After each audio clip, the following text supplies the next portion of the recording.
Hi, everybody. Welcome to this next episode of In the Room with Garvin and George. Almost forgot my name, but there you go. There's loads of people forgetting their names, especially high-ranking folks at the moment who seem to get very confused. It's this old age thing, but I think we've still got a few years in front of us. It's getting the right perspective. I think that's what we were starting to talk about beforehand. And that word seems to be popping up quite regularly with a number of different people that we've been talking to over the last few days, just because either there's been a crisis that people have been through, and it seemed to be quite funny that on Tuesday there was a lot of crisis where I was doing counseling, and a number of people also had crises in their life, just suddenly got zapped by something just at that particular moment in time. And I think the future presidents of America also had similar sort of crises, and their perspectives are currently being changed. So this is definitely a week about perspectives and also about perceptions. I think that's also something that's quite interesting because I personally was on a photo walkabout, which is why the photography stuff's all over the place and I've got loads of cameras all around me. But what I was saying was that it was interesting with a group of 8 people, which is the magic 8 again, was the fact that we were all walking around. And what I think is also very interesting from that perspective was they needed a leader. And I inadvertently became the leader. And I wanted to be part of the process. And what happened was that I found that because I had organized this aspect of one of the walks, multiple walks, there are 700 people, 20,000 frames of film were shot that particular day.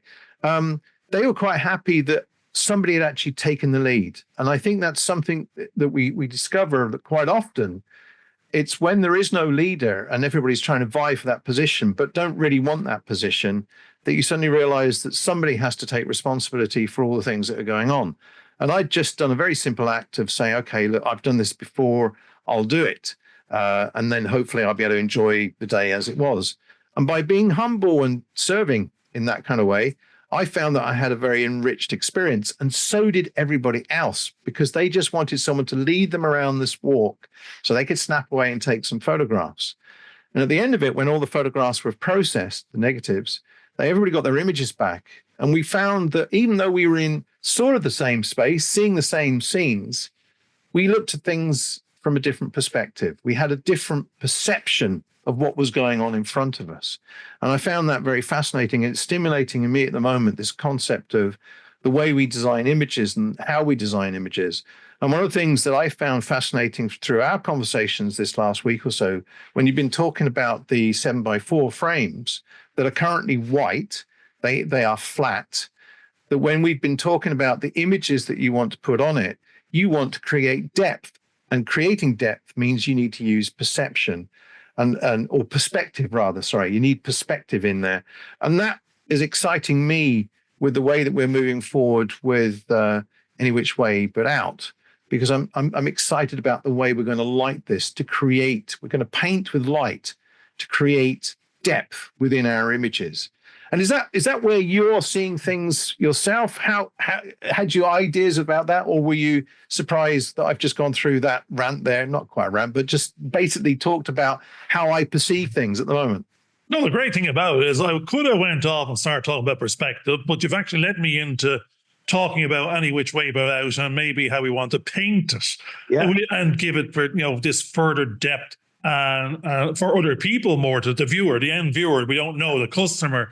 Because, obviously we're going to have to dress up these scenes in real life settings, but capture it in imagery and build in something that isn't there immediately by redressing or relighting the room and then sending that other story imagery and perspective or on to the end consumer. But I like the word, the linking word there was to paint.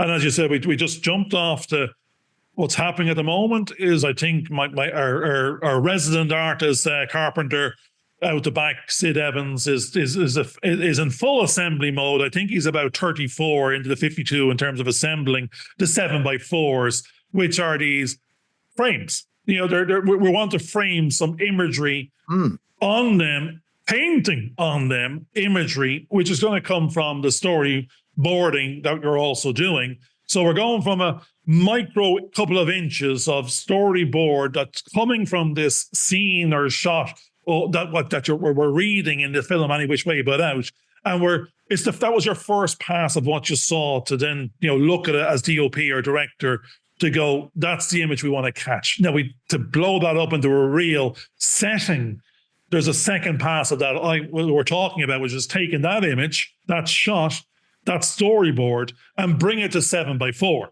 7 foot high by 4. But I know from the conversation we were having with others and ourselves is I don't have a skill set of fine artist. Otherwise, no, admittedly, Sid Evans is a fine artist, as is Willie Watson, fine artist. We yourself, have the skills to be a fine artist. We can, if we want to be a fine artist, we can spend an awful lot of time putting perspective and depth into this.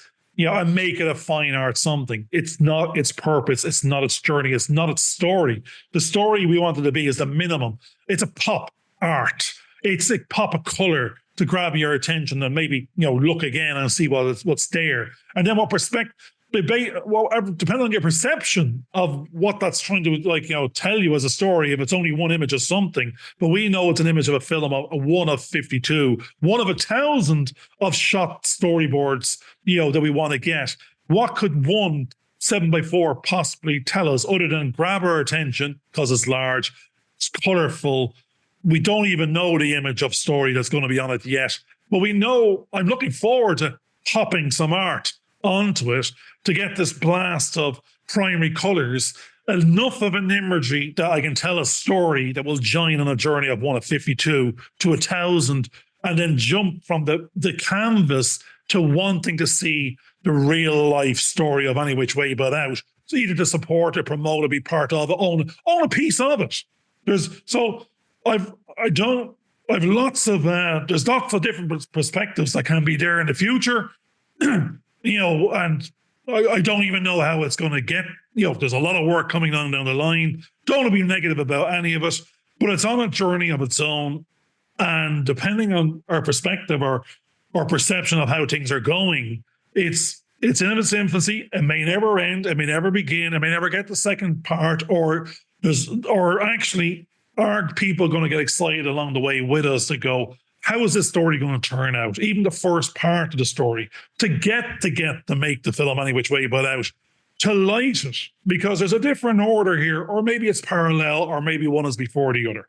But it's given me, I'm looking forward. That's what's actually happened in the last week in terms of my life. It's going, I can get distracted by certain things, excuse me, that can take me away from my original focus, remove your mojo and your excitement and your passion, and disempower you with something else that, which it could be money, it could be health, it doesn't really matter what it is. I want to be focusing on this. I want my mojo to be increasing. I want to get more passionate about it. I want to get these things done. But the universe or God throws something in that might, take you off your path, or stall you, or upset you, or disempower you. And the thing is, as you said, depending on getting the right perspective, giving it the right perspective, or how others might perceive it, it's only an anomaly, it's only a bit of admin, and what are you giving out about? So I need to size it properly. I need to actually, you were talking about leading. The gas thing is, if it's only yourself in the room and you've got to look at something, solve the problem, lead yourself away from going into a silo to get back and empower the mojo to then do the right thing, then let something else disempower it, then that's what's really happening now. I'm going, get some perspective on life. That's an anomaly. It has to be dealt with. Don't give it all that weight. Effectively come up with some options, pick one or two, enact them, and basically give it some time, but not all your time, not all your energy. That's what's happening. It's taken it's taken too much of my attention and energy that it doesn't deserve. So I need to get some perspective here, focus it back on any which way but out, and of those projects, and give it the time it needs to solve the problem or park it for the moment, so the real important things in life get done, as opposed to the things that just throw you a wobbly from left field. So I'll throw it back, otherwise I'll keep on going. But no, I think it is fascinating because, I mean, one of the things that you started to talk about there was that we're on a journey. We have a goal that we want to try and reach, and it's quite an important goal for us. But we keep getting hit by things like missiles being thrown at us to try and knock us off path and to change our direction. And you know, sometimes we have the kind of concept that maybe it's God that's done this, maybe it's God trying to test us, or maybe it's the universe trying to test us. But quite often it's another side. There's a conflict. There's a conflict for someone else with a different perspective. Basically, they don't want us to get to our goal, because if we get to our goal, it blows what they want out of the water, and they don't really want us to have that. So they want the power to basically try and control us. But if we're actually focused on the thing that we're trying to do and don't get the distractions, we will get to our goal regardless. It may get harder and harder to do as we get closer and closer. But the thing is that that's the journey we're meant to be on. And it's only if we give up that we won't achieve the goal. I mean, there's stories about, even St. Paul talks about the race. If you're in the race, the goal is to get to the end and to achieve it, and to go all out and put all the effort in, you know. And if you're going to put all the effort in, there's a reason. So, I mean, he was talking about in the Roman days that the only thing they went to get was this flowery laurel that within a week it was going to be gone. You know, we have laurels now in the film awards and things that we get from the film festivals. And sometimes we kind of go, that's just insignificant. But really, we need to take the wins, because I'm meeting loads of people who are achieving quite a lot, and they're not giving themselves recognition for what they've actually done. They're actually saying, I can do that anyway, so it doesn't really matter. And you kind of go, well, no, actually, there was somebody else that came to you that said they couldn't do that, and you went into automatic mode and you did what they needed, and you made their day better by doing that. And we sometimes think that we're not, you know, we don't appreciate the things that we are achieving. I think in the past, you mentioned that we've written all these lists of things that we want to do. And quite often we forget to write the list of what we actually did do. And quite surprising, if we did that, if we kept a record of all the things we did, you suddenly realize you've actually crammed a lot into that day, more than you anticipated. But there's a lot there. So, and each one of those things are an achievement. And if you look at them again and analyze them a bit more, taking another perspective, you'll suddenly perceive, or you know, your perception of it will be that actually I did accomplish stuff, and the object I'm trying to get to, I'm now able to get to better, because I've had to pause for a few moments to really look at the what I'm actually trying to do. And now I can see a better way to that end result. And that's really what is also happening. The other thing is that because we think we're in a race, and we think that we constantly have to be going like the hare to try and get to the journey, quite often the tortoise's pace is the better one to go for, because you can make sure that you do all the things that are necessary to make you get to the end goal. Whereas if you'd race past them and fudge them, and it would have been a disaster that you would have gone into at the very end. And I think that's something that we're doing. We're steadily going there. It is, yes, it could be perceived as a race, but it's not a sprint. It's actually a marathon. And you have to pace yourself to be able to get round that marathon. Otherwise, you'll buckle before you even got a quarter of the way through. So those are things that I think we need to sort of take on board. How do we change our perception of what's going on, but still keep in perspective the end goal that we want to actually get to? Yeah, that's interesting. Again, I suppose people are going, you're not telling us what's going on outside, but it's not the specifics don't really matter. It's just what's interesting is, I think I have it's a problem. And then it's only because it's a problem to me, and I'm not getting X money, or I got a tenant in and I lost a tenant, or something got delayed. It doesn't really matter. Then I look to the left field and someone's died. Someone else has a real problem. It's life-changing stuff. It's, mine is nothing by the perspective difference, or keep on using the word, but like, I've got to get some perspective and realize that what I'm talking about is just a nonsense. There's actually other people who'd love to have that problem. They'd love to be, if that was all it was, how lucky are you to have that, that problem? If it is a problem at all to them, it even wouldn't be. You've got options. You've got choices. You could do this. You could do that. Okay, it didn't work out the way you wanted it to work out, but there's many another way that it can. So that's what's reminding me from the universe and from outside is going, get some perspective, because other people have real, big problems, life and death, health issues, even wealth issues, whereby you're talking about you didn't earn X, Y, and Z, and they have no money and negative something else. So therefore, again, it's comparing to who.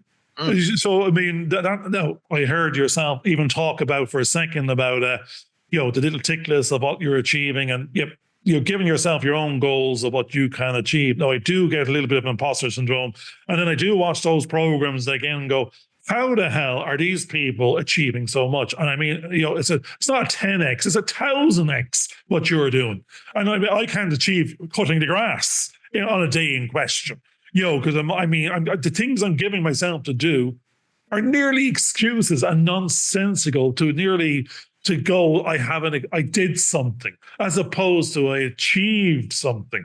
So therefore that does push me back to the mojo at the beginning of the conversation, where I'm saying, I'm walking the dog and I'm putting that down on my tick list. I went for a cup of coffee. That's on my tick list. I enjoy all that. I did that. I went off and paid a bill. I cut the grass. There's nothing there that, it could have went off and, done an X amount of business or wrote some, bigger screenplay that's going to become a worldwide seller or something. Now, these things are important. The dog needs walking. Trust me, the grass needs doing. Excuse me, the coffee, I need to have my coffee because that is my incentive and mark of the start of the day that I reward myself in advance. It's your routine. It's my routine. Yeah. And now we're sitting here and we're recording something. I said, Thursday, we're going to do this. We don't know what this is, but we're saying it's important to us to create this routine of this hour that we're nearly being mindful of what's going on around us. It's reminding us where we are in part of our own little tick list. We're constantly, continuously asking, are we doing the right thing? Are we happy to keep on going forward? Are we going to make this film? We are aware, I'm actually more aware of the amount of work that's going to be involved in this thing. I am highly underestimating it. We all underestimate the amount of work involved and the time it takes to do it. But the great thing is, it's not phasing me personally as to it not getting done. It's only a case of when. And the one thing I wanted to say to George before this conversation was, the mojo is important. You keep on using that word, and I'm going, I want to, re-energize my mojo to start really kicking my own ass into gear to get more of this done, because I want to, and there's so much of it, and it's not that it's overpowering. It's just it's important. There's so much of it, and it's important that I get to do it, to get it done, because it's literally because it's important to do it. In my live stream of where I'm going and what I now value as a measure of myself and my creative output in terms of, and with George and a further team. So that perspective is now important, and I think it will re-energize me. And these other things, I'm giving them too much. I'm just giving them too much power. I'm giving them too much energy and letting them be a vampire of the time and energy that needs to be directed at the right project. There's some interesting ideas there as well, because one of the things you mentioned vampire there. We'll come back to that in a short time.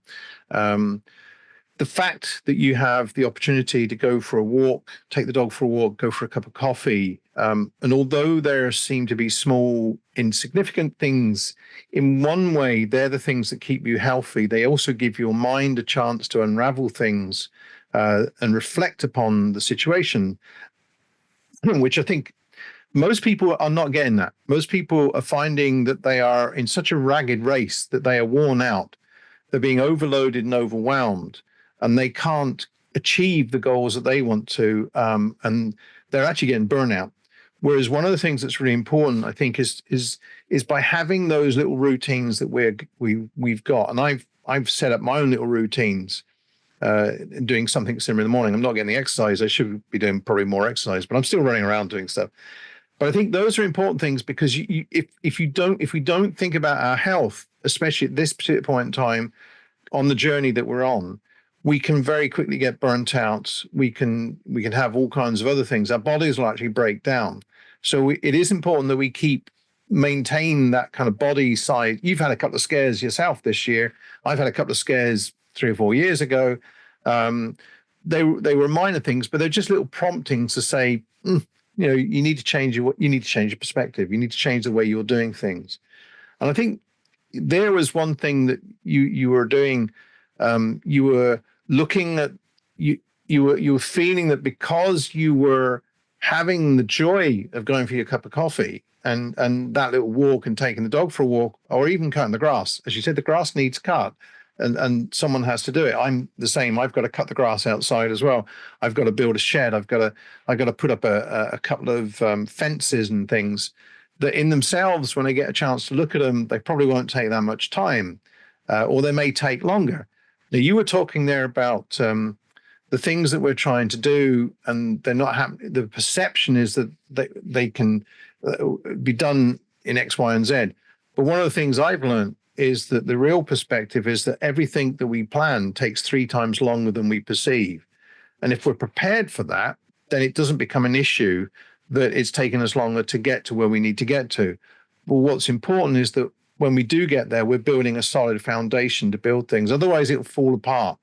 And the one thing that we've discovered and learned through the 2 films that we've done so far, and probably also with what you're doing with the boards, is that if you manage them in a certain way and think of everything through, you know that successfully you'll achieve those goals, because it's all it is acting out what we've actually planned.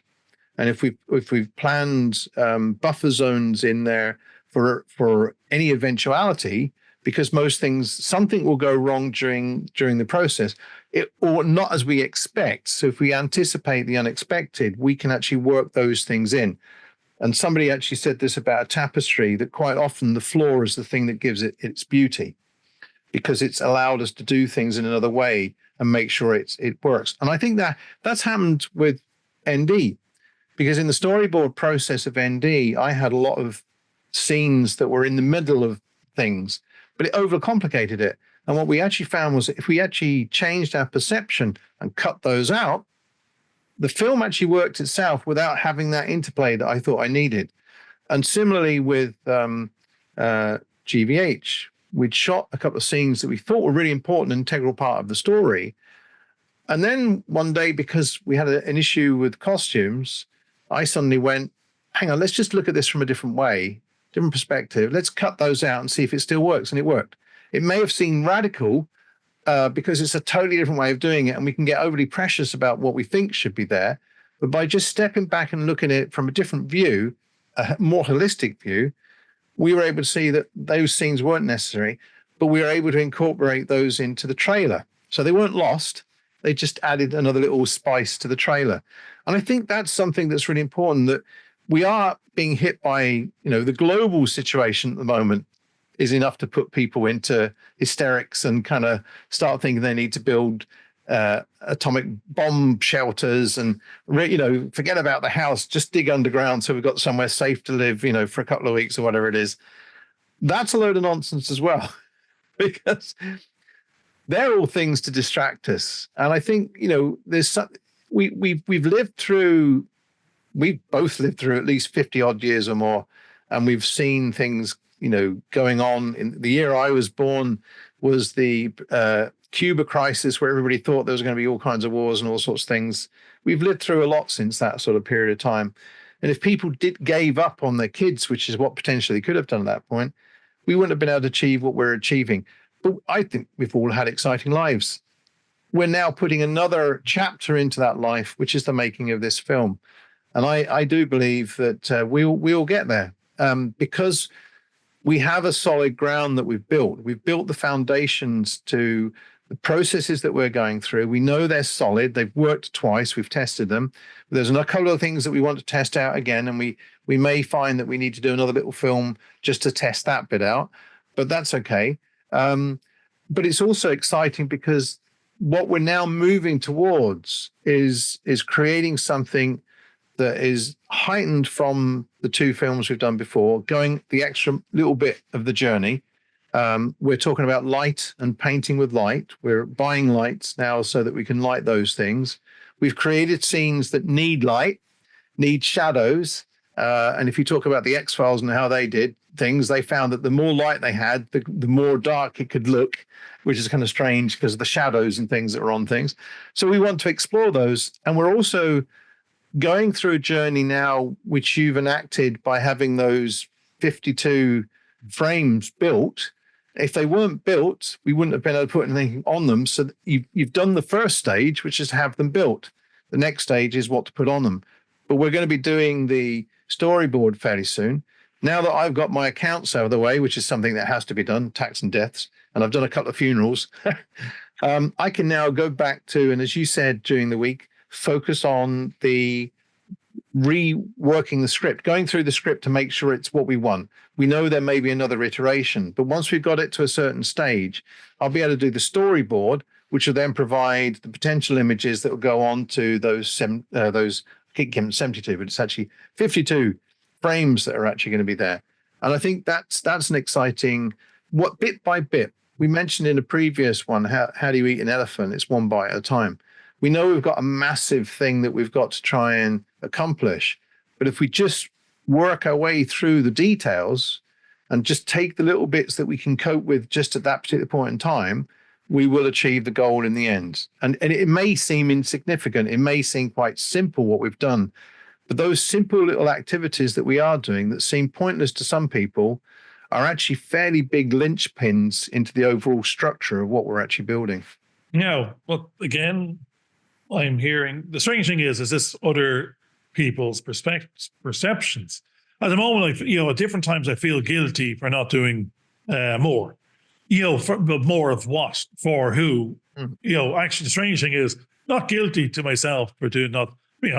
I'm quite happy doing the minimum. I'm quite happy going for the walks, the talks. I'd love to just be, I hold court. That's what someone said lately. I go down and sit on a bench with my takeaway coffee. And I know statistically someone's going to come along or wave. If I'm not making a call or taking a call or someone comes over, I'm holding court. The conversation could be taxes, could be debt, it could be, world domination. It doesn't matter, but you're there, you become part of the fabric of the town and community. And I keep on pointing out these other old men and could be down and outs and strange, quirky characters. And I suddenly realized they're all pointing back at me saying the same thing. I'm that eccentric, quirky, bald old lad sitting on a bench with a coffee every other day of the week. What does he do? What's he work at? How can he afford to be there? Why is he not working? So, but that's my perception of what they're, thinking. And maybe they're not, and maybe they are. But sometimes others do remind me from time to time, you should be more guilty of not doing more. No, not necessarily more for yourself, but maybe more for others, or this more that can be done with time if only you ordered it correctly. I could do more of my time if I swapped 4 hours of Netflix for something more meaningful. I know that's a lazy something, and there's no excuse for that. Yet I'm still lazy and still do that. So that I nearly know, excuse me, that my goal in some ways of the 52, so it's going to be so big and in front of me, there'll be no ignoring the fact that how could I possibly be sitting in front of Netflix for 5 hours a day or evening when this volume of something needs doing? And even if you're only tapping away and every other hour or something at it, then it can move along. But there's no excuse to be sitting watching, back-to-back episodes of nonsense. Even though what might be we're going to generate ourselves as an episode or hour of or 2 hours of what other people would consider to be nonsense. And wouldn't we be so lucky to have it on Netflix for someone else like me to be watching while not doing something else? So there is a madness to that, but I do feel sometimes guilty because I know our potential is so much more and not being used. And actually, that reminds us of something I even said to someone earlier in the week. We had in our previous shows. Are you the you're meant to be? Am I the me I'm not meant to be? I'm not the me I'm meant to be. No, I am getting closer to it. That's what it was in the past. Because there's so much. Most people have so much potential, but we don't use it. we're actually nearly abusing it. We don't even get to find how to use it or what to point it at, and we get sucked in by maybe the vampire of social media and scrolling and TV and we find our lives are consumed with nothing and delivered nothing. And that's I'm getting a feeling that that's a very dangerous, with the amount of runway we have left. In her case, I feel there's an untapped potential that I need to get my mojo in gear and kick it into gear and find outlets to train and basically harness this energy of creativity to make, do more. So I do feel guilty that I could be and should be doing more because I know we have the potential. Yeah. Okay. So one of the issues that I'm sort of getting from what you've been saying, and I've heard this from other people as well, and I'm even seeing it in motivational videos. Like there was a motivational video that somebody put up. It sounded like the voice of Denzel Washington. Mm-hmm. And basically what it was saying is, so what are you trying to do? Why are you racing through life? What will actually end up? Because in a few years' time, you'll be gone. And then how will people remember you? And then even if you've got books and stuff, they'll only remember for a certain period of time, and then you'll be forgotten. So, but what's interesting is that we're in the here and now.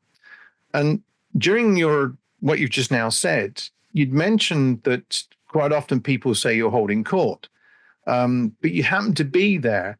And the other thing, from another perspective and perception, it's quite often that the people that come and meet you and see you rely on you being there so they can have that conversation.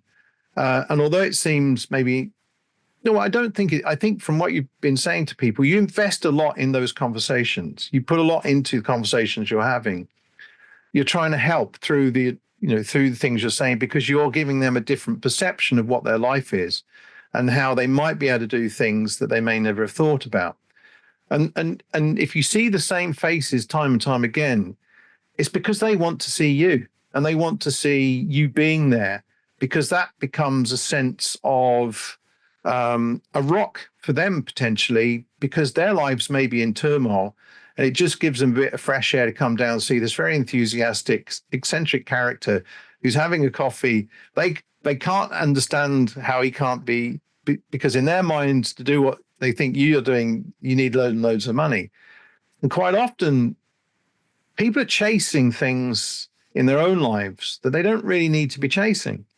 And the sitting down and having a conversation with someone, just a simple conversation. I've had a conversation with someone this week who feels that nobody listens to him and blocks him out. And their perceptions of this person is that he is not capable of doing certain things.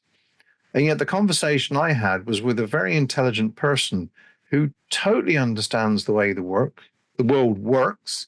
He understands finances because he's running his own little finances, maybe a small pocket worth of money in the scheme of things, but enough to know that he has ambitions of what he'd like to do.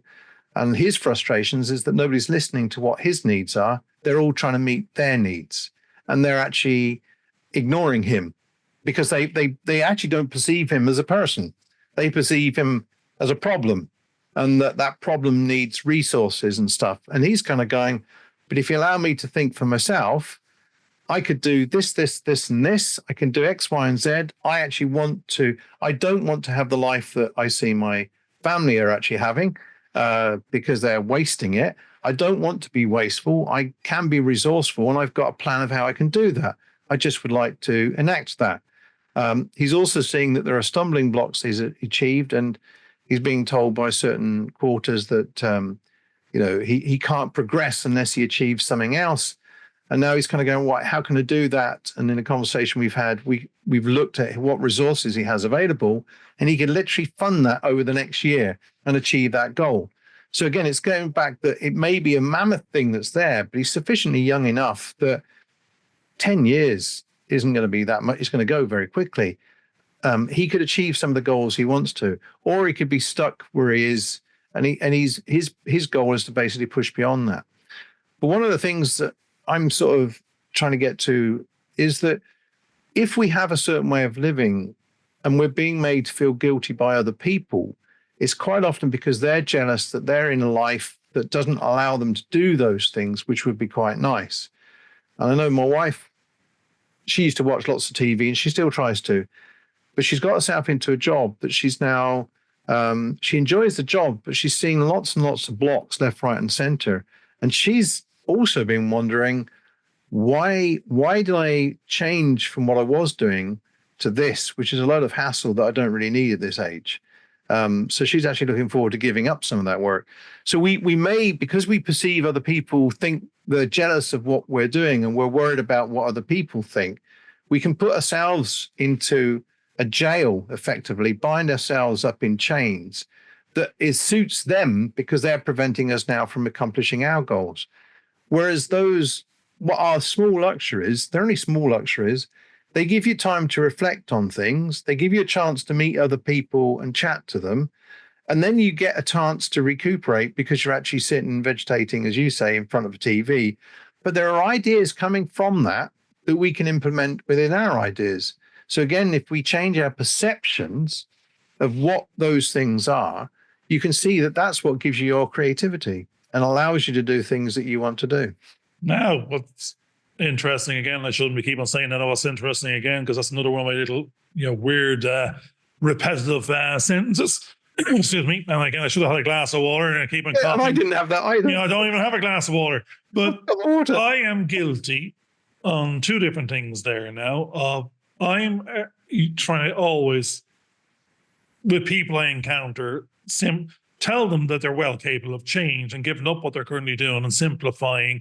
If only they could, extract themselves out of the silos they put themselves into, and things could be much easier. But it will cost at the cost of radical change, which might be uncomfortable. Which might be sell your house, extract the capital, move to a different part of the country, invest in a new community, and that will solve an awful lot of what you're talking about. Or if you stay where you are, nothing will change there because the volume of pain is too great. But the change is also has to be great, and then they don't normally change. And others are starting to, excuse me, hopefully I cut this out. But so others are starting to go, after 10 years of me maybe annoying them and telling them that they should be changing and should do, look at me, you could do this or make a they have the resources. Had I their resources, I could have simplified my life into being totally empowered and passive income to do a 10x what we're talking about. So we're empowered in time, but not monetarily necessarily. Whereas these individuals, if they rejig their lives, have the monetary capability to basically have passive income going forward and not work at all. Their concerns all the time was, well, if I'm not working what I'm doing, and they couldn't possibly think of that. And I'm saying, that's the only thing you should be thinking of. It's not that you're not going to be working. It's the fact you have 110% of your time back and you don't need to work. What would you like to do? You can do anything. But what you're choosing to do is use up all your life complaining about a job you hate to pay for bills you don't actually need to have. So therefore, I get frustrated at the fact that the conversation they're coming with each time is giving out about their situation when actually they're choosing their situation and don't have to have it because there are other choices. But then it comes back to myself now going, the guilt I mentioned earlier was really reflective of I should be more like them, have a normal job, have, the lack of finances I talk about, I could easily solve in the morning as an accountant, work those hours, given someone will give a 57-year-old a job, by making that assumption that if I can just fix myself long enough to get by HR and get the role level I'm at, then there's a chunk of finances I am choosing not to have. Without other people say, you're a fellow of the Institute of Chartered Accountants, you're highly qualified and sought after, there's plenty of jobs for that. You could have this money in the morning if only you went to work in a normal scheme of things. I'm going, so I do feel guilty when I hear that back, but at the same time, I don't want it.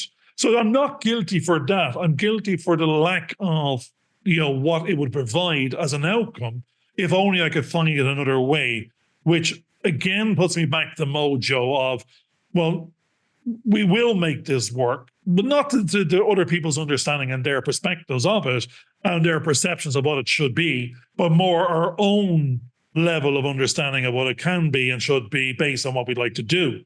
Of course, it could be 100 different things, but it can be. If you put them in the way, it becomes overwhelming, and then you stop before you start because you can see the end game and how long it takes, and it's so far out, and the amount of work and energy. So I don't know how I'm going to do. Well, I know it's not going to be an I know it's going to be a we. 52 7-foot by 4-foot paintings that didn't exist 5 minutes ago. Who in their right mind would put that workload in the middle of making a film? It doesn't make any sense, but it does. Yes, except for the fact that one of the things that you proposed, which is why everybody's sort of interested in it, is that the potential of the 52 images, which we know we have the caliber of people around us to produce something that's good quality, has the potential to generate the income to pay for the first film. And it's actually that simple. And in fact, it's so simple that that's the reason why people are ignoring it and saying we should be overcomplicating it by doing all these other things. But those other things create blocks. And what you're finding now, which is quite interesting, is that the blockage to those 52 canvases isn't happening. That's happening. That route is open. I'm getting close to being able to finish the film in the script way. In the same way, I know that I'll be able to get the images done for the storyboard. It's just the storyboard's over there somewhere. Yeah. So that'll be another release that gets us close to that door. I've already got in my head pictures of the scenes that we're going to shoot. And to get to that stage where I can shoot those scenes, we need to go through and I accept that. That's okay. I'm aware of that. But the thing is that because we're collaborating in what we're doing, we individually don't need to fix certain things. I know that there's a whole load of stuff that I could be doing, but if I was doing those things, I couldn't do the things that I'm currently required to do or should do based on what we're trying to do. But I'm quite comfortable because I know that you're dealing with those things, which means I don't have to do that. I can focus on the things that I need to focus and get stuff done. And one of the great things is that we've been talking about guilt because we're not working. And one of the things that, again, I'm just thinking back to a story in West Cork. I forget the Skibble or somewhere. There's one of the towns down there was one of the famine towns where they buried 8,000 people. And one of the concepts that happened was in England, they didn't think that the Irish were working hard enough. So they created an environment which was based on economics, which forced them to live using money, which they never really had to use. They could use the barter system before, and it worked. But because other people were jealous of what they were doing, they imposed something on them, which effectively created a genocide, and it killed most of them. We know in our situation, you mentioned it a short time ago, the perception is that someone with all the skills and caliber you've got should be easier to get a job and to do things. But we also know through experiences why you're feeling the way you're feeling, that if you went in those jobs very quickly, your blood pressure goes up very quickly. If you try to meet the needs that are being asked of you, that physically and mentally you'll be drained and could be seriously ill. We're seeing people, you mentioned earlier on in the conversation that some people have died recently. I know a lot of people who are dying. Some people are old, some people are young. And the younger people are dying because they've got certain cancers, but the kind of life that they may have had, which is not what they wanted, is what they perceived they needed to do, which was to work hard, to give the extra mile, work more for less money, which is what we all seem to be doing in the culture that we have around us, which basically destroys us and also destroys the relationships we have with the people around us. And one of the key things that I think at this age, even though there are other problems that each of us have, I have a mum to look after, which is a bit of an issue sometimes. No, she's a lovely person, but it means that me and my wife can't do some of the things that we should be able to do at this kind of stage in our life. But if we take it from another perception or perspective, both of us are currently in the position that we are for some reason. We've been brought together to work together, and so is Willie in what he's doing with you and the guys that are building the stuff. We've been put into this position because we've allowed ourselves to be guided. And sometimes that's what's important. If we allow ourselves to be guided and to trust in what it is that's going on, then we will see the results. But if we start to have doubts and start to panic, and the funny thing was that a couple of weeks ago, there was a story of Jesus walking on water to Peter in the boat, and he jumped out and said, I'll walk on you. And as soon as he focused on Jesus, fine. But as soon as he realized, I'm walking on water, from a gravitational perspective and whatnot, that shouldn't be possible. And then he started to sink and he almost drowned. It's going to go, you took your eye off the ball there, mate. You would have made it if you kept focused on the goal, on me. And that's what we tend to do. We tend to, all these distractions that are happening take us off the goal that we're trying to achieve. And if we accept that we've been put into this position because there is something, for me, it's God, for you, it's the universe, has actually guided us to this position. It hasn't gone away. It's still very solid in our lives. I want to make sure it comes to I want to see it come to fruition, because so much has been invested in this, which we wouldn't otherwise have been able to do. And the last thing you want to do is to jump ship at this point and sink. And I think the weird thing is we're only starting. We're still arriving at a start point. There's nothing has actually ended. And each project was not a end in itself. It was actually only the stepping stone to the beginning. Yes. So, I mean, there's languages that aren't going away. I mean, we talked about the 50 Joke as well, concept of paintings, didn't even know what they were, didn't even understand it ourselves. We talked about films that didn't exist, that they could exist, but what film, what story? A film can exist. We can do a process of, the functions can be ordered. There's nothing here you couldn't do if you didn't put time and resource and effort in a line. Yes. So, I mean, the strange thing is, I do believe at any time we can do X, Y, and Z if we just put the activities and tasks in the order in question with the energy. So looking forward to it, and constantly looking forward to it, and always hope till the end of time, the end of days, to have that opportunity to look forward to things. And it doesn't need to end. It's like you said earlier on about St. Paul. It's like, it's not about the end. It's not about, we keep on talking about the journey. We hope to never get there, because if we get there, that end, there is an end. If it's an end of a project, fine, then back to the beginning of the next. So I'm looking forward to continually starting any which way but out, and the next feature, and any short in between, and any work of this nature that gives us an opportunity to basically meet and greet others, create content, do activities that use energy in a certain way, that we are giving of our energy because what the demand is worthy of it.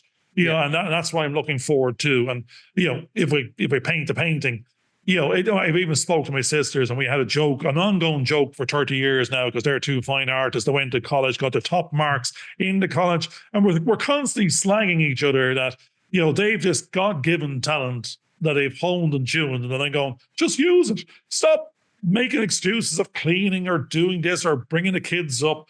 You can do it at the same time. Use it. The retrain. Okay, that's just a design, like an imposter syndrome, whereby use the skills you have, not the ones you're going to train into. That's a deferral of time. I use that excuse all the time. I'll do this first. Where no, it's actually trying to put the very thing I should be doing further out. So I'm looking forward to having no skills that I know of, but learning them and creating something, no matter how rubbishy, it will come into existence, but it can be whitewashed. It can be done again. It can be done better. It can be guided with mentors and coaches. These are now tools that I see an installation of literally, it's 4 foot by 52. It's 200 foot long. Yeah.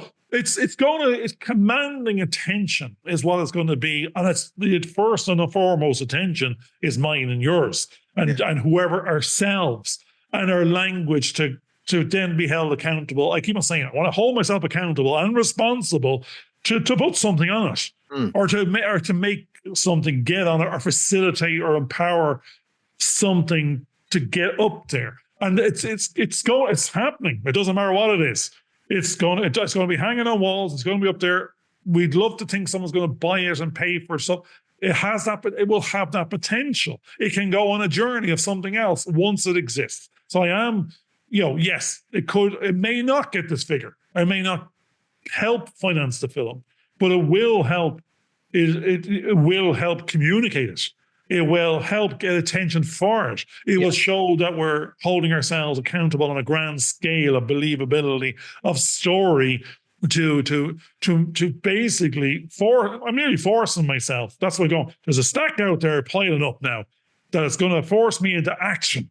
Yeah. Well, I pulled out a little art book that I had that I've done loads and loads of.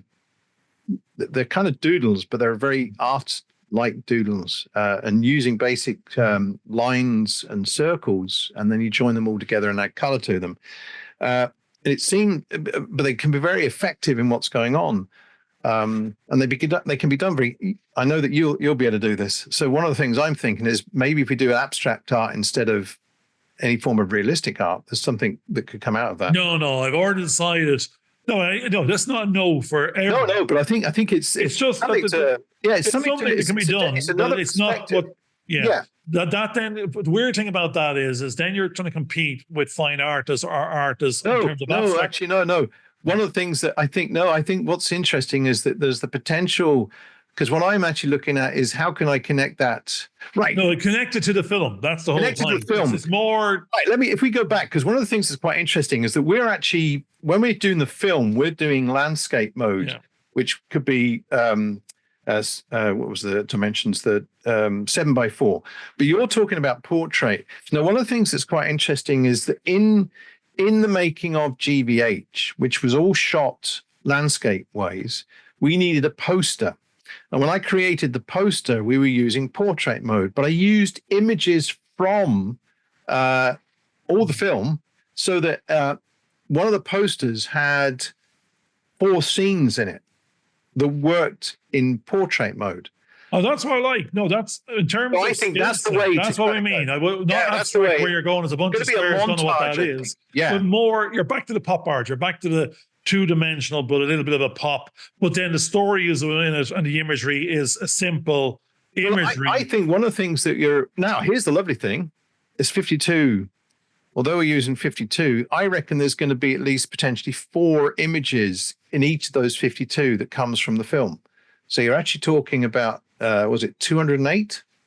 So we will have 208 images from the film. There's a potential to, I said, to make, it depends on the complexity and the amount of volume of time that you might actually generate in terms of trying to sketch and etch these things. Or it might be quite simple. Well, let's say it's, if we're talking about scenes and 52 scenes from the film, then each scene has potentially 4 or 5 images that can then be montaged together. It's a montage, exactly. Now, I do see this as a montage effect of bits and pieces, that there's not just one solid character in each still. It's more, it's nearly the pop art poster child of they're effectively 52 posters. It's 52 posters of 52 scenes that have a sequence of images in it that will actually collage. There's enough of a characterization or effect that it's a nice pop of color. There's something going on. There's a story that can be told or perceived or out of it. Well, let's standalone base. The very first scene, the very thing that I started talking about because of the lighting capabilities. I've already got a wide shot with somebody that will actually be Ubo in a chair with a light casting on him. And then there's a couple of other people around him. But then you've got the images of each of those characters that are going to be in that room. That's you said. That's like saying the first one could be very moody, it could be very dark. Actually, because of this conversation, sorry for pointing the finger there, I know the first image. I can't wait. I've got the first image. That's like you say to people out there, you're going, it's build the process. Yeah. Because if you can do one, you can do 52. Absolutely. If you've got 50, if one is built out there, I was going to build one at a time and do one complete one at a time. I was going, no, I'm building the 52. Yeah. So we're in a position to then do the 52 images, as opposed to build one frame, do one image, build one frame, which can be quite disempowering and tiring.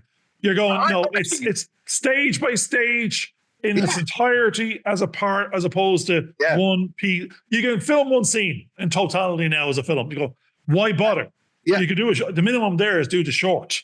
But Well, no, I think what's the stimulation at the moment is that we know that if we now take it that it's actually 52 scenes, not 52 still images, it now means that I know, because it's going to be portrait mode, and what I did with GVH, with the poster, I'm now kind of going, oh, I could do that now. So it's kind of, I know there's we're an actually getting closer to coming what out of the it. story. If you think of 52 scenes, I was going back to the history of the story was nearly the manga anime cartoon effect. You're now saying it's a comic.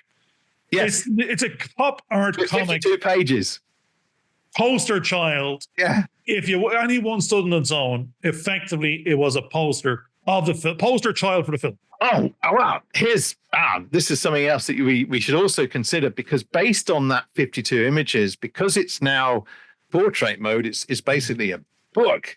We can actually create a 52-page book of the artwork, which also could sell very easily as well, because it promotes the movie.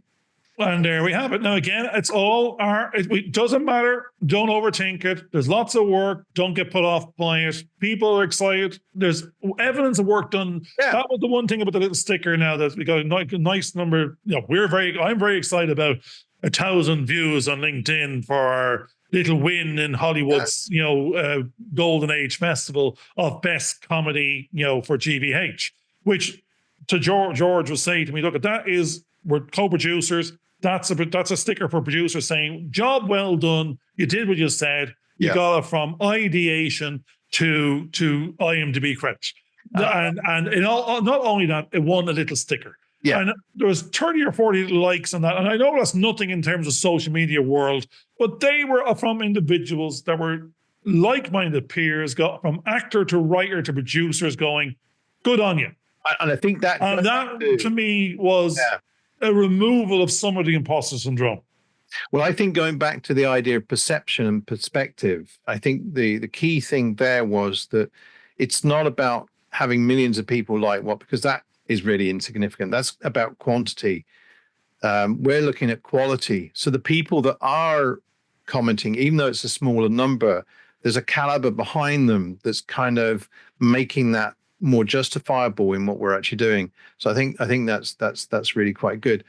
But I also, you were saying that you had this, there was something in the back of your head that was making you want to create these 52 images, and you've activated that without any idea of what's happening with the images.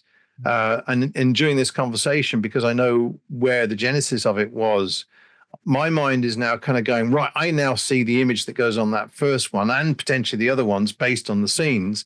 My next activity after having composed that is, how can I give this to Garvin so he can project it on there and then do the artwork based on the beauty of what you're saying is, and I've always said this over the years, and even when I was talking to artists in the many forms it could be in terms of having 52 artists work with us, I was always under a language of, at a scale that is uncomfortable to them, so it can become one of a combined story journey that brings 52 things together to go on a singular journey within the framework of size and parameter and paint type and subject matter that they then themselves bring their skills to bear. Yeah. So, the strange thing is we don't need 52 other artists. It was always meant to be ourselves. Yeah. I was always putting this work on someone else to go, this is a box, you paint it. Where the weird thing is, and what the better thing in that 5-year journey was, it's actually what's going to be up there in the first iteration. It could be other iterations afterwards, is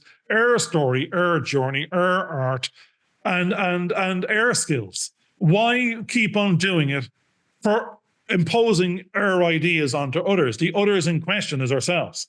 Yeah, and the other great thing I think is that because we're coming around to that idea, and you can enjoy the process, because I think it's very important to enjoy the process.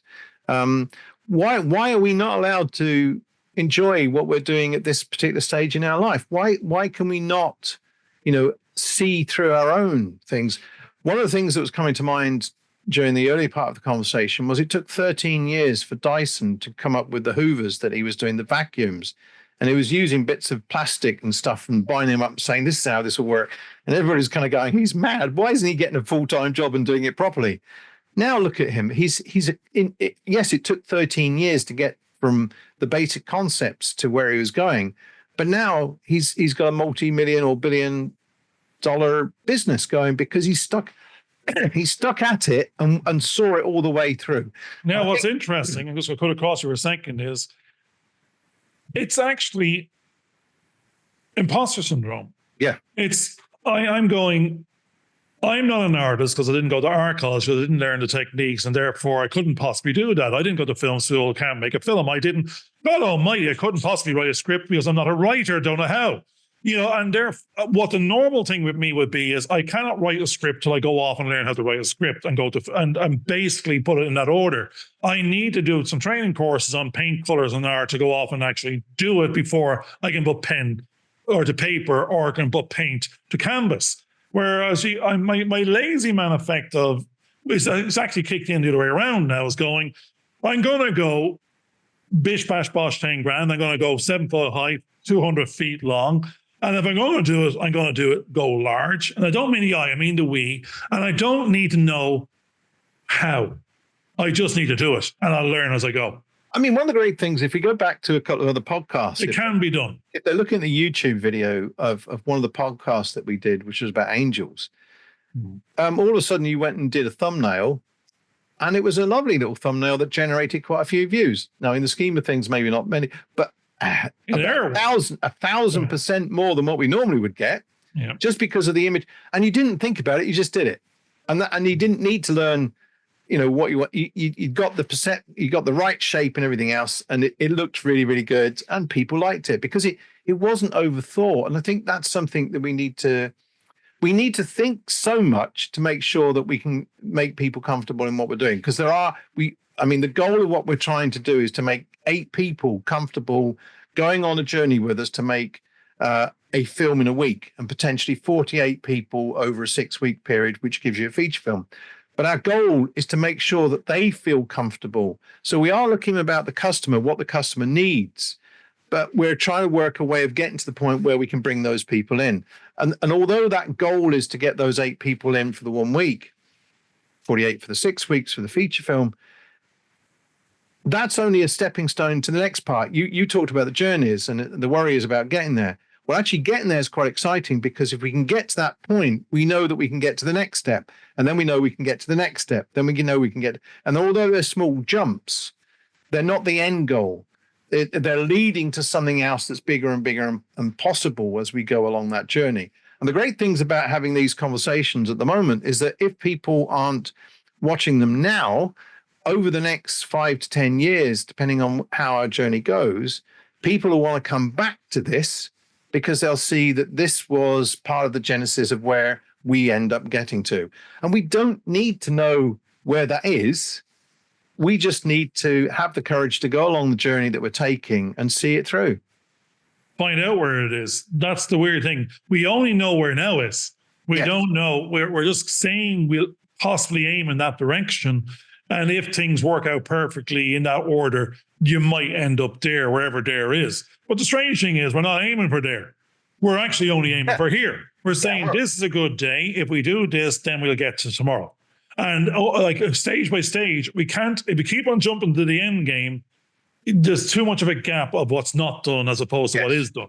Yes. And I think, and one of the great things about having the perception and perspective that we've used, and I'm using that deliberately, is that had we gone on what we thought was the end journey 5 years ago, we wouldn't be where we are now. We've had to look at what the blind spots were, but we had to go through a number of pains of putting things together, only to realize that that wasn't where we wanted to go. But and unless we'd done that, we wouldn't have known that.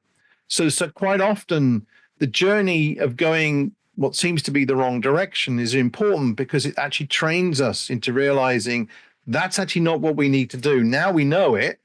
We haven't, we could have spent 10 grand on getting stuff through QQI, but we didn't need to. That would have been a false journey. That would have led a lot of weight around us because of all the things that you need to do with a qualified course to have 7 years of maintaining stuff after a course is even finished, which could be long after we're gone by that stage. We suddenly realize that we don't need that hassle, because that's not what it's about.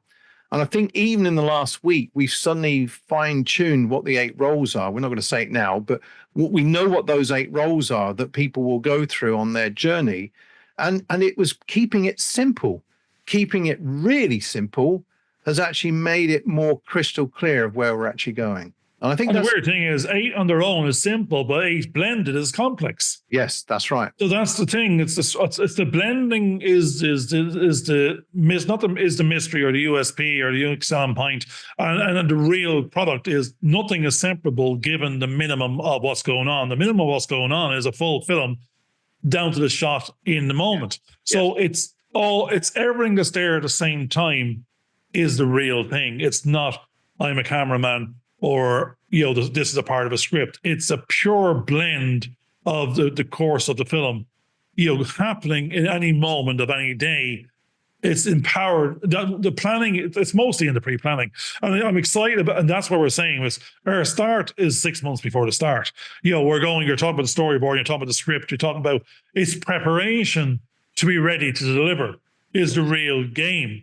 It's not, everyone is valuing it externally in terms of what I'm coming across is valuing the day that's there and why does it cost X, Y, and Z, and not seeing the 6 month of investment of time and effort to be there on the day. Well, if we go back to some of the jobs that you've looked at and some of the jobs that I've experienced, that quite often what's happened is that something has developed and like a snowball has collected lots and lots of debris. And because they all think that that's all important, they've forgotten what is actually at the heart of it. And because they're frightened to prune stuff back and get rid of it, they're assuming that this is all necessary to keep the identity of what they're going. And then before you know it, most of the people that are actually working there really don't know how the system works. And what they're doing is probably more detrimental to the system than if they actually stopped doing it in the first place. But the fear is that they don't want to stop because they think that that might make it break. And they don't understand what we're doing in the journey that we're going on, because we're doing what we can do now because we know that it will lead to where we want to actually go. That's an important part of the journey. It's the same as someone training. You don't go off and do a marathon because if we went off to do a marathon now, we would both be dead within 2 miles of walking, probably having heart attacks. So that's, we had that conversation with one of our actors, the concept of you can't just go and do a marathon. You need to train for it. And it takes a substantial amount of time to get there. We're just training for that imposter syndrome that you were talking about earlier on. It's not going to be there because we are doing the training that's necessary to get us to that next step. No, and it's not by going off and doing a course. I remember quoting on some LinkedIn thing there during the week, and someone was talking about imposter syndrome and getting over it, and go, wherever my quote was, I was going, no, we need to be the imposter. Yes. If we're not, then we're not going outside of our comfort zone. I mean, because if we are the imposter, then we're doing something beyond what we normally do, or we're uncomfortable. We might be uncomfortable in it, and we're questioning whether we're as good as these other people. But I'd rather be. I'm happy to be an imposter. I am the imposter in this industry, and the more I go into it, then other people will say you're no longer the imposter. Yeah. But there's a measure of myself going, okay, we got a very successful film out there, and we made they got all these accolades. Then you're no longer the imposter. But again, until you do the next one, you're always going to be, because it's like that. Then what's the measure of success? Who's holding yourself up to what do you define it as being? It's all from whose perspective. Are we talking? And who's the imposter? And I'm loving being the imposter because I am, and I need to be, because that's the way I got in here in the first place. Well, I'm going to keep on being the imposter, according to who? That's the weird thing. And I'm only an imposter if I think of other people not accepting me in it. But if I don't care about them accepting me in it, then I'm not an imposter. Well, one of the things that I found was that very early on in my career, I asked somebody, what did it mean to be a producer? And how did that job work? And they actually couldn't tell me, because they relied on a system to actually pay them a certain sum of money from commissions. They worked for either the BBC or ITV at that point, and they got a commission to do it. And that's how they always constantly did it. They never actually made any money because the money was always provided for them to do their job. But that's what most people do. They go in and do a job and they're provided with an income that sustains them because they don't really know how that thing functions. They know that if they do their job at the end of the month, they're going to get a wage. And that's a very simplistic sort of concept.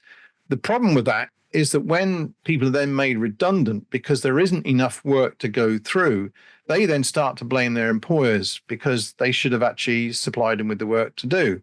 Now, I've gone through that because I've worked as an employee, I've worked as a freelancer, I've worked with other producers and sort of have constantly said to them, how do you budget this? And I, very early on at college, which is now over 40 years ago, I left 41 years ago, it was drummed into us to work out what the budget was and to also discover that most people underestimate what their budgets are and what they really need to get the job done. And because they underestimate, they often fail because they run out of resources. And you've experienced that too. So one of the things that was really appealing when we got together to start doing things was that because of your background and because of the way you approach things, because of your perspective and how you perceive things, as from a business perspective, you were suddenly making all the right noises that I liked because that's how I'd been looking at things, and I couldn't understand why anybody else could see it from that way. That meant that when we were trying to put together what we're now doing, we could see what the costs were. We could see what we wanted to invest so it didn't damage our own home lives. And although sometimes there is that kind of fear that something's going to come in and actually take it away, life has gone on in such a way that's brought us to where we both are over a 5-year journey. The worst thing possible hasn't happened. There have been a few things that have been sort of bellies up. We've had COVID, but we got through COVID because we were working in a certain way that allowed us to get through that anyway, with our health and with our minds. We both caught COVID at one point, but it still didn't stop us. It didn't blow us out the water. And we've seen other things that have cropped up that still don't blow us out the water. And we know that even though it may look bad from one perspective, somewhere there is a solution. And we just either, if we are not capable of finding the solution ourselves, through our connection with one another and other people, possibilities open up that allow us to go in that direction. And then we can see the solution because we're now being given, our blind spots have been taken out by other people showing us the way. And that, I think, is also important. Some people can show us the way because their experiences mirror what ours are. They're also rebelling against a system that is really designed to prevent us from accomplishing the goals that we want to do. But we're not letting those. Basically, we trust in the process that we've actually built. We have faith in the process that we built. And that's important because if we didn't, we would give up very, very quickly. And I think because we do trust that what the skills that we've been given over the years that we've had have now equipped us to do what we're trying to do, we will achieve those goals through what we're doing and through the support of other people. And I think it always has to be a collaboration, which is what we're both realizing. We cannot do this on our own. We never could. It wasn't possible. But collaborating together, using the skills that you've got and trusting that each other has the skills necessary, which I do, because I said that earlier on in this show, that I know that there are things that you are now taking on board and doing that I don't need to worry about. And I can just get on with the things that I've got to do. And together we'll make those things happen. And if there are things that each of us can't do, we know there's someone else that will be able to come on board that will give us that extra bit that will allow us to get to the next step. And we'll help one another move forward. I do believe because of all the iterations that we've gone through to get to where we are now, I do believe, and I know my wife trusts, that eventually we will generate the income that we need to sustain ourselves. It'll be what we need. It won't be more than what we need. It'll be what we need to get by and keep on going. And we'll build things up. If we get overly complicated, as you found in other areas, all of a sudden, it's more like there's more things that could go wrong, that could go break down kind of thing. So if we can keep this as simple as possible, I think we'll accomplish the goals we want to achieve in the end. Yep. I'm always going to be the imposter because that means I'm beyond my comfort zone, trying new and different things. That's in my definition. Yeah. I don't have the syndrome. It's not the syndrome. It's we need to be imposters. We need to be in those rooms. And otherwise, you're effectively, there's no change happening. And we need to be a we. And that's the great thing. Yeah. I'm seeing an awful lot of creatives, and so many creatives in this industry, they're just disempowered because they're totally reliant on others to let them move, empower them to move forward. And in the absence of being able to make those connections, it's not going to change. So they need to do what we are doing, which is collaborate. It might be painful, it might be more work, it might be trying to make something bigger than what they are, and being more actually they need to be more uncomfortable doing more, but not by themselves, but with others, in order to be imposters in spaces they don't belong, because they need to break out. We all need to break out of the cycle of one. I think one of the things that's quite interesting is that I know my wife's gone through feeling that she's an imposter. You've gone through that. I've gone through that. At the end of the day, the only reason that we actually feel that we're imposters is because we're worried about what other people are thinking. Right? They may think we're the imposters, and that's okay. That's fine. I know there's lots of people that think that maybe we're not equipped and we're not skilled to do what we're doing. But what we are doing is that we are problem solving. We're problem solving. We're being critical thinkers. We're critically reviewing what we're doing. We're analyzing the process as we go through. We're looking to see what works and what doesn't work. And we're then sort of going on from that point onwards. And because of that, we may seem to be overdoing things, because I know that we've had other people say, oh, I don't have the time and money to do that. And you kind of go, but if you don't do that, your project's going to fail. So we're actually establishing for ourselves, we're not imposters to ourselves. That's a very important part. Other people may perceive us to be imposters, but that's only because maybe they're lacking in what they think, and that we, they don't understand where we're going. And that's fine. They can have that way of looking at things. But in the end, we'll be the ones that surprise them because of what we'll achieve. And again, it's not about, our purpose is not about what we're about to achieve. Our purpose is about creating a community of people that will start to trust in themselves, that they can do what they've set out to do, and hopefully guide them in the direction that they need to go. But they will be the ones that need to make those decisions for themselves. And what we're doing is giving them the tools to be able to make those decisions. I like that. Well, that's what's resonating back with me is I'm seeing an awful lot of people, and including myself, giving out about stuff. Giving out about something's not going to change. And giving out about it again is just going to see you as a moany old so-and-so. I've been seen as every time I'm saying I'm giving out about it, and he's moaning. And I've got friends like that, and I'm going, I don't even want to talk to them anymore, because all it is giving out about something and moaning. There's nothing. There's nothing going to be gained from that, and nothing is actually changing, because all it is voicing something, and it's not actually doing anything about it, and not changing it, and not putting into action something that's going to make something else happen or solve the problem. So I give things an amount of our time. I go quite catastrophize, or whatever the word is, quite quickly. And then I come quickly around and go, right, now time to solutionize, get a bunch of options, weight them, pick one, and put into action. So I go, but that's a fast process. Whereas, but it's not to dwell in the complain too long and be bitching and moaning. That will achieve absolutely nothing. Well, I think the other thing that we've also talked about, is use the resources that are available, not the ones that you think you should have.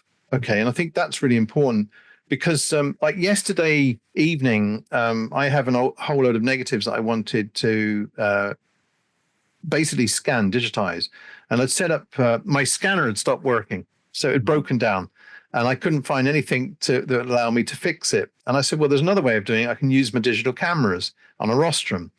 And then I needed a light box, so I got a light box. But when I put the negatives on it, all these horrible things came, and I realized I have to lift it up.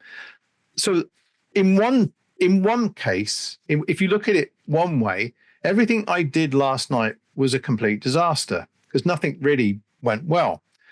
But I learned a load of processes on the way that when I do it next time, I know I'll get the results I'm looking for, because the very last shot, I got exactly what I wanted for.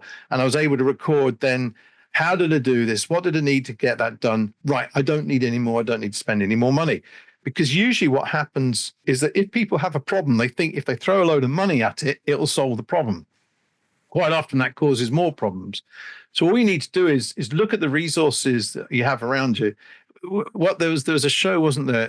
Godiva or something, whatever his name was. MacGyver, that's it. MacGyver, yeah. He used to look around, see what was available, and come up with these amazing cornflakes box and some gaffer tape, and you're sorted. That's right. Yeah, you've got everything else, and you'll be yeah. I mean, you can see the room looks a mess, but there are things in this room that you suddenly kind of go, right, I've got that, I can do this. I've got that, I can do this. I don't like to throw certain things away, and usually as soon as I do throw them away, I need them the very next day. And what is also interesting is that things that I thought had lost have suddenly come back, and you suddenly have an opportunity to do things that you never thought you could do before. So, there's a reason why we're doing what we're doing. We may not fully understand what it is that we're trying to, what the end goal is. We've got some inkling.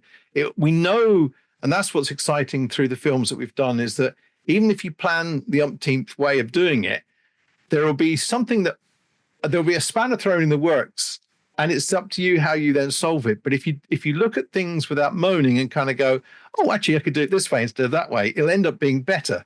And that's what I think we've done. We've ended up with two better little movies.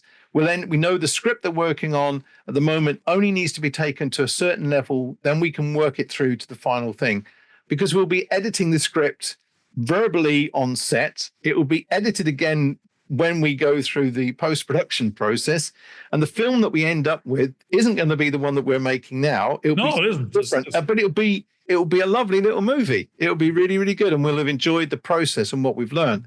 We can then take those learnings and then implement them on the next film. And that's it. It's not time lost. It's time well invested. And again, if you back to the same thing, if you died tomorrow, did you enjoy doing what you did today? And there's no point in spending the day moaning about something and just consuming the day in a nothingness. Absolutely. So, I mean, we don't know the future. We got to get some perspective on life. It's all to do with, how you perceive things half the time. Is it a good thing? Is it a bad thing? Most of the time we have options we didn't even know. So we got to step back and reassess things. That's what I like where I'm going today. I don't have a bunch of problems. I've got to come up with a bunch of new solutions I didn't know I needed. Absolutely. Absolutely. And if we just give credit to Alan Joyce for his idea of what we should call this episode, it is perpetual perception and perspective. Very good. Enjoyed it. So, folks, thanks for spending this time with us. We've enjoyed the conversation. It's helping us no end, because it's moving us forward. We've now got a record of things that will help guide us in the next part of the journey. And quite often it's through the art of talking. Talk therapy is something that's really important, and usually that helps people to unlock their potential because they've got blocked in. The imposter isn't really an imposter. It's somebody else's perception of who we think we are. We're not imposters to ourselves. We're being genuine to ourselves. We're being real and authentic. And I think that's really important to believe. We're also, I think, through the support that we're giving one another, realizing that we don't have to go off and do other courses and waste time, the precious time that we have left, that we have the skills and the knowledge to move things forwards. And there will be people that will come along that will fill the gaps as and when is necessary. And if we enjoy the journey, and there's nothing wrong in Garvin having his cups of coffee and walking the dog and cutting the lawn, because they're potentially when he'll get his best ideas, and probably where those ideas came from. There was a story of a systems analysis going around Ford's, the Ford Motors plant. And they were going around and they were saying, look, everybody's working really, really hard, except that guy in the end store just there. And they said, well, what's he doing? And they said, well, he's just sitting there with his arms up behind his head, his feet on the table. He doesn't seem to be doing anything. I think you should get rid of him and sack him, because I'm sure he's costing you a lot of money. And Ford actually said to him, well, I'm going to sack you because that guy there doing what he's doing now is what's actually generating the income and the employment for everybody else that's working in here. If we didn't have him, we wouldn't have anything. So that's what your teas and coffees and going off and enjoying those chats actually is giving you the opportunity to do, to reflect and revise the decisions that you're making and to improve and make things better. So keep on doing them. Don't stop, and don't feel guilty about it in any form or fashion. I don't feel guilty. Mrs. wants me to feel guilty. And that's a whole other conversation for a whole other day. Absolutely.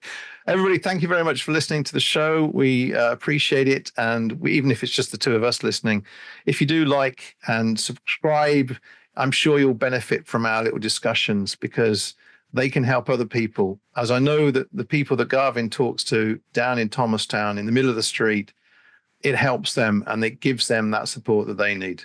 So thanks very much, Garvin, for that. Bye for now.